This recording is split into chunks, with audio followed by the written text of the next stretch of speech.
বিচ্ছিন্নভাবে নয়, দেশের উন্নয়নে সমন্বিতভাবে কাজ করছে সব সংস্থা বলে মন্তব্য করেছেন রেলপথ উপদেষ্টা মোহাম্মদ ফাউজুল কবির খান। শুক্রবার সন্ধ্যায় চট্টগ্রামের সংস্থার পূর্বাঞ্চল কার্যালয়ে মতবিনিময় সভায় তিনি এ মন্তব্য করেন।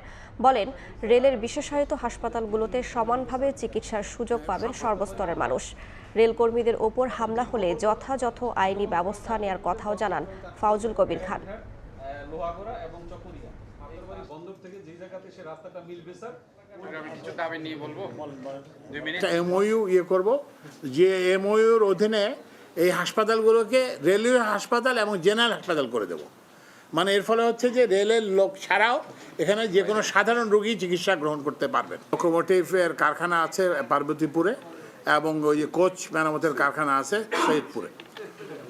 তো এগুলো এখন খুব রিপেয়ার মেইনটেনেন্সের ওয়ার্কশপ এগুলোকে বলে, কিন্তু এগুলোর স্ট্যান্ডার্ড একটা রেলের মতো প্রতিষ্ঠানের যে স্ট্যান্ডার্ড সেই স্ট্যান্ডার্ডে না। তো আমরা এটাকে আরও উপরে নিয়ে যেতে চাই। আমরা এগুলোকে এখন repair maintenance and assembly workshop হিসেবে পরিণত করতে চাই।